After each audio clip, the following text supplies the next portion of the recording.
తెల్లగా ఉంటూ ఉండాలి, కళగా ఉంటూ ఉండాలి, అనువుగా ఉంటూ ఉండాలి. వాస్తవాలే ఇవన్నీ. ఎవరైనా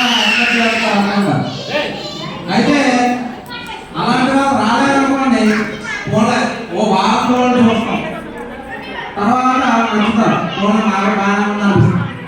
ఇంకో వారం రోజులు అబ్బో మావిడ బ్రహ్మాండంగా, ఇంకో 4 రోజులు పోయిన తర్వాత ఎవరో మావిడ ఉంటే ఎవరన్నా అంతే కదా. ఎవరు అందంగా లేదంటారు, అలా అయిపోతూ ఉంటుందన్నమాట. అమ్మాయి ఎలా వాడుకోవాలి, అమ్మాయి ఎలా ఉంటుంది, మా ఆయన ఎలా ఉన్నారు, మా ఆయన అందంగా ఉంటారో లేదో, నన్ను ఏమైనా కాపాడగలరో లేదో, నన్ను బాగా చూసుకోగలరో లేదో, సిక్స్ ప్యాక్ ఉంటుందా లేదా, అందంగా ఉంటారా లేదా, హైట్గా ఉంటారా లేదా, ఇవన్నీ ఉంటుంటాయి.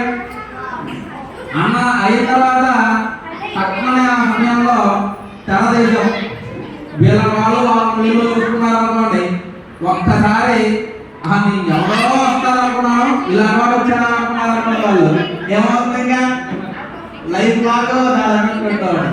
ప్రతి ఆరోగ్యంగా చేస్తున్నాం అనుకున్నారు, మీరు నేను ఎక్స్పెక్ట్ చేసినట్టుగా లేదు వారి ఊరికి గొడవ, అంతే కదా.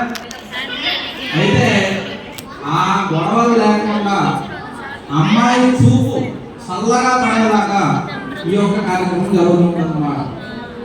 ఆ యొక్క మంత్రధ్వని చేత అమ్మాయికి ఎలాగైనా ఉన్నాయి మనసులో ఆ టైంకి మాత్రం బాగున్నాడా అని తెలుసుకోవచ్చు.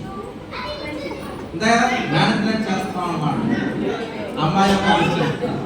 ఆ టైంకి మాత్రం అబ్బా మా ఆయన బాగున్నాడు, చాలు నా జీవితం హ్యాపీగా ఉంటుంది అని అనిపిస్తుంది అన్నమాట.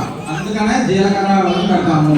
ఎప్పుడైతే ఆ జీలకర్ర వెళ్ళం సహస్రార చక్రం ఉంటుంది ఇక్కడ, మనందరికీ కూడా తెలిసే ఉంటుంది. కాబట్టి ఆ సహస్రార చక్రం మీద ఎప్పుడైతే జీలకర్ర పెట్టామో వెంటనే శాంతి, మనశ్శాంతి కలుగుతుంది అన్నమాట. అంతేగాని అందరికీ ఇక్కడ తెలిసే ఉంటుంది. ఆ టైంకి పెట్టేసరికి చుట్టుపక్కల అందరినీ వదిలేస్తాం, మర్చిపోతాం. మండపంలో 1000 మంది అయినా ఉన్నామండి, నేనిద్దరే ఉన్నట్టుగా ఫీలింగ్ ఉంటుంది, ఇంకెవరో ఉండదు, అంతే కదా. కాబట్టి ఆ మనశ్శాంతి అనేటువంటిది లభిస్తుంది అన్నమాట. లభించి అమ్మాయి అబ్బాయికి, అబ్బాయి అమ్మాయికి నచ్చుతారు. పిల్లలే మాట్లాడుతుందంటే ఇద్దరికిద్దరు నచ్చమే, అంతే కదా. వాళ్ళిద్దరికిద్దరు నచ్చారనుకోండి, తర్వాత వాళ్ళిద్దరికి నచ్చకపోతే అంతే కదా. కాబట్టి ఆ విధంగా ఈ యొక్క ముహూర్తం అంటే ఒక మంచి ముహూర్తం పెట్టుకుని వాళ్ళిద్దరిని కూడా చేసుకున్న వాళ్ళు. అయితే